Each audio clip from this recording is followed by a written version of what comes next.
I don't know about you guys, but I have a weakness for anime with strong female leads. Add a little mystery, a hint of romance, some slice of life moments, maybe a found family trope, and I'm already sold. When I first came across Victoria of Many Faces, I honestly thought it was just going to be another generic European fantasy. It looked beautiful, but I didn't think it would be anything special. To be honest, I even thought the little girl in the promotional art was the male lead's daughter, just because they both had blue eyes. Then I watched the trailer, and it actually looked pretty interesting, so I gave the first episode a chance. By the time it ended, I realized I'd completely misjudged it, because what surprised me wasn't just the spy story, it was how well this anime balances everything. I'll be honest, the opening and the first episode definitely gave me Spy X Family vibes because of the found family dynamic. But after that, the story quickly found its own identity. The story follows Chloe, one of the Kingdom of Hagel's greatest spies. She's known as the Woman of a Thousand Faces because she's an expert at disguises and infiltration. She dedicated her entire life to her organization, but after being betrayed by the very people she trusted, she fakes her death, escapes to the neighboring kingdom of Ashbury, and starts over under a new identity, Victoria Sellers. For the first time in her life, she's not pretending to be someone for a mission. She's trying to build a life for herself. That's how the story slows down. She has to find a place to live, a job to do, meet new people, and figure out what kind of life she wants to create. But then she meets Nonna, a little girl who's been abandoned and left to survive on her own. Instead of walking away, she decides to take responsibility for her. And from that moment, Nonna slowly becomes the biggest part of her new life. For someone who spent years risking her life for her country, it's really heartwarming to see how naturally she cares for her. She teaches her how to protect herself, how to climb trees, and how to survive. For now, some of my favorite scenes are simply the two of them spending time together. Believe me, they're so wholesome. ビッキーもよかった？ええ、よかったわ。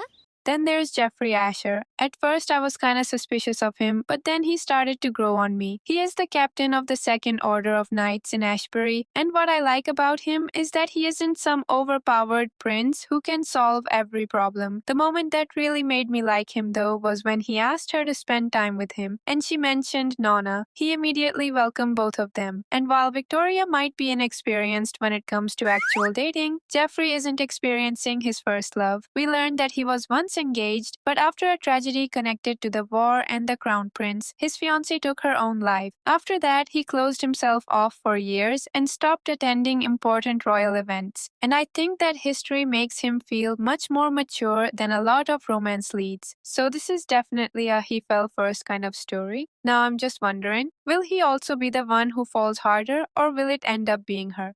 Anyways, he takes her to the royal banquet. And since she isn't exactly great at acting like a normal person, it doesn't take long before her spy instincts show. She notices someone acting strangely and warns Jeffrey about it. However, the thief escapes into the darkness, and she secretly goes after him herself. She successfully knocks him out, but unfortunately, as she's leaving, someone sees her. After that, the royal family starts questioning Jeffrey about where he met her and who she really is. Even the crown prince, who is one of his closest friends, becomes curious. They begin looking into her background, but when he tells them everything he knows, they see right through him and realize that he has actually fallen in love. While Chloe's old organization is still searching for her because they never found her dead body. So basically, while Jeffrey's feelings become obvious to everyone else, Victoria's past starts becoming a bigger mystery. That's probably the mystery I'm most excited about. Like, what happened to her? Why did she leave? What happens when her past finally catches up with her? And what will Jeffrey do when he finally learns the truth? Either way, I think the reason I've been enjoying this anime so much is because of how well it balances all of its genres. There's obviously mystery and romance, but they never really take over the story. There's some action where we get glimpses of the war he fought in. Then there's the slice of life side, with her getting a job, cooking, and just experiencing normal everyday things. None of these genres overpower the others. They all get their chance to shine. The atmosphere also deserves some credit, and not to sound too old, but for some reason it reminded me of Professor Layton, just because of the feeling. You know, the little mysteries hiding behind everyday conversations. It feels really cozy, but at the same time, there's always this feeling that something isn't quite right. And for a story like this, I think that atmosphere fits perfectly. Plus, I also found out that this anime is based on a light novel. And slight spoilers, in the second volume, Victoria and Jeffrey actually get married and Nonna grows up. I really love when stories allow time to move forward instead of keeping every character the same forever. So if the anime gets another season and adapts the later novels, I think seeing these characters grow and change over the years could become one of the most rewarding parts of the series. For now, I've genuinely been looking forward to every new episode. So if this sounds like your kind of anime, give the first episode a try. Maybe you'll end up enjoying it as much as I did. And if not, that's completely fine too. Alright, that's it for this video. Thank you for listening to me. Take care of yourselves and Maybe goodbye. have a taste, all the highs and the lows. No, you'll never be the same. I don't really wanna hurt you, but I can't control the pain. If you're sticking by my side, maybe we could be okay. Okay, maybe you could be the change.